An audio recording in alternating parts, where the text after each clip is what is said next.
नमस्कार, जय श्री कृष्ण, प्रणाम। व्यक्ति का कार्य क्षेत्र जीवन में राजयोग या दुर्योग आपकी जन्म कुंडली में देखा जाता है, परंतु किस घर से देखा जाता है यह आपको अवश्य जानना चाहिए।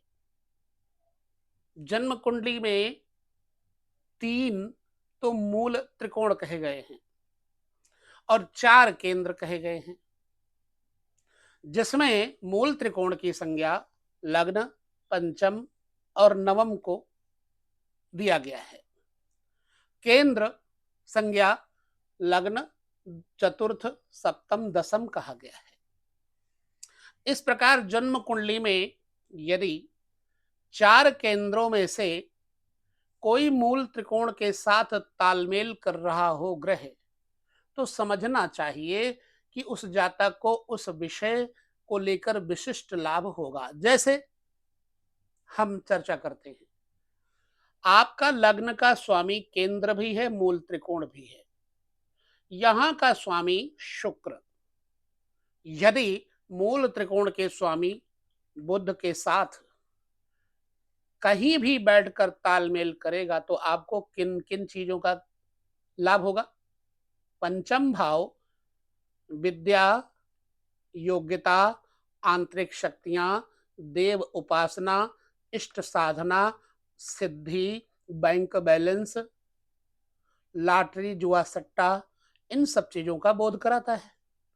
वहीं पर लग्न जातक स्वयं सेल्फ होता है। जातक का स्वभाव पंचम से मिलकर के धन कमाने, इष्ट साधना कमाने में खूब सफलता देगा और ऐसे जातक को संतान पक्ष से सर्वाधिक लाभ भी होगा।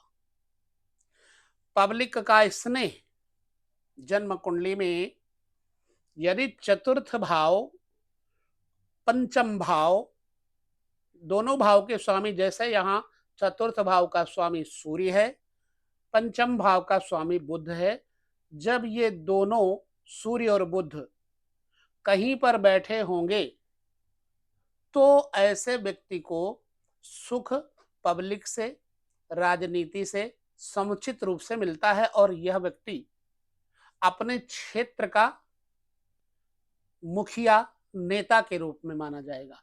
इस व्यक्ति को समझदार कहा जाएगा और यह व्यक्ति कई लोगों का कार्य सफल करने में अपनी पूरी मेहनत झोंकेगा बिना स्वार्थ के। क्यों? क्योंकि चतुर्थ भाव सुख भाव, पब्लिक का रिलेशन, पंचम भाव विद्या का रिलेशन, इन दोनों से यानी अपनी विद्या से पब्लिक के कार्य को सफल करने में यह व्यक्ति खूब सहायता करेगा। इसलिए कई बार ये पार्षद इत्यादि बन सकने की क्षमता वाला व्यक्ति होता है। पब्लिक का प्रेम विद्या के द्वारा इस व्यक्ति को मिलता है। मेरा अभिप्राय कहने का जो है वो यही है कि आपको मूल त्रिकोण और केंद्र की युति से क्या लाभ होगा उसे समझाना है। चलिए, केंद्र सप्तम भाव है। यदि सप्तम भाव और पंचम भाव के साथ कहीं कोई युति, दृष्टि, योग बनता हो तो ऐसी अवस्था में जातक बल, पराक्रम, पुरुषार्थ के द्वारा, अपने और स्त्री के बल पुरुषार्थ के द्वारा अपने कल्याण का भागी बनकर के संतान पक्ष इत्यादि के माध्यम से जीवन को खूब सुख और ऐश्वर्य देता है। पब्लिक से अभी हमने कोई चर्चा नहीं की। पब्लिक की चर्चा मैंने पहले कर दी थी। तो सप्तम भाव और पंचम भाव यदि कहीं मिक्स होता होगा, यानी एक जगह बैठे होंगे दोनों, तो जातक को अपने पुत्र से, अपनी संतान से, अपनी पत्नी से खूब सारा धन, सुख इत्यादि प्राप्त करवाएगा। केंद्र और मूल त्रिकोण की चर्चा हम कर रहे हैं। चलिए, यदि केंद्र दसम भाव का स्वामी पंचम भाव के स्वामी के साथ कहीं तालमेल करता होगा तो ऐसा व्यक्ति अपने संतान को अच्छी विद्या देगा। ऐसा व्यक्ति अपने धन का अधिकतम भाग अपने बच्चों पे खर्च करेगा, धर्म पे खर्च करेगा, खान पान पे, बच्चों के देखभाल में खर्च करेगा। ऐसा व्यक्ति अपने कर्म के द्वारा अपने प्रेमी को सुख पहुंचाने की कोशिश करेगा, चेष्टा करेगा। लिहाजा इस व्यक्ति को अपने संतान की भविष्य की स्थिति को मजबूत करने में बहुत सहयोग मिलेगा। पहले मैंने आपके साथ मूल त्रिकोण की चर्चा की। अब यदि जो पंचम से पंचम है यानी भाग्य भाव, यदि जन्म कुंडली में पंचम से पंचम यानी भाग्य भाव, नवम भाव और दसम भाव के साथ कोई युति दृष्टि बन जाए, तब व्यक्ति को राज्य योग का प्रभाव, राजनीति में सफलता का बल प्राप्त होता है। जैसे यहां का स्वामी, चूंकि यहां पर तो एक ही है शनि, मकर राशि का स्वामी भी शनि है और कुंभ राशि का स्वामी भी शनि है, परंतु यदि ये ना होता तो नवम दसम भाव के स्वामी यदि राशि परिवर्तन करते होते, यहाँ का स्वामी यहाँ, यहाँ का स्वामी यहाँ बैठा होता, तो जातक को राज्य सत्ता परिवर्तन से विशिष्ट रूपेण लाभ प्राप्त होता। यह सूत्र है। और मूल त्रिकोण केंद्र भी होते हुए यदि जातक का लग्नेश कर्म भाव से, भाग्य भाव से कोई संबंध करे, तब भी जातक को राज्य स्तर से, प्रशासन क्षेत्र से खूब सारा जीवन को लाभ मिलता है।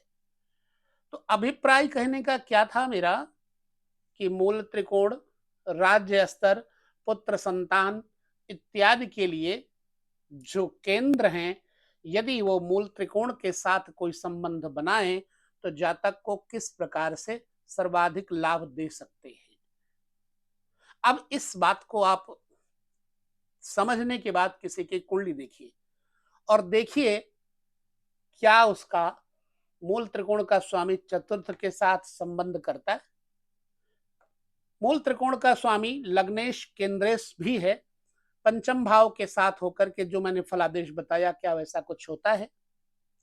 कर्म भाव का स्वामी भाग्य भाव के साथ जो मैंने बताया, क्या वैसा कुछ हो रहा है। इसी प्रकार से आप समस्त घरों के बारे में देख करके बताइए जो मैंने आपके साथ बांटा ये अनुभव, क्या आप उससे सहमत हैं? अगर हाँ, तो ज्योतिष के हर वीडियो को ध्यान से देखते रहिएगा, आपको और बारीकी में ले जाने का प्रयास करेंगे। कर्म करना हमारा कर्तव्य है, पढ़ना, वीडियो देखना जितना हो सके वो हमारा कर्म है। अंदर से शक्ति संपन्नता स्थिति को मजबूत देना करना वो हमारे इष्ट का कर्तव्य है। माँ भगवती शक्ति स्वरूपा, दुर्गा, सरस्वती, काली, लक्ष्मी, कोई भी आप किसी की उपासना करते हैं तो आप के पढ़ने से, लिखने से, अध्ययन करने से आपको और सफल बनाएंगी। तो इस विषय को हम यहाँ पर विराम देते हैं, ये कहते हुए कि मूल त्रिकोण केंद्र के भावों की युति से आपके जीवन में इस तरह का फल प्राप्त हो सकता है। कितना सच कितना झूठ, ज्योतिष के इस विषय को यही विराम देकर के आपके कमेंट का इंतजार करते हैं। खुद आप बताएंगे। लेते हैं विदा। नमस्कार, जय श्री कृष्ण, प्रणाम।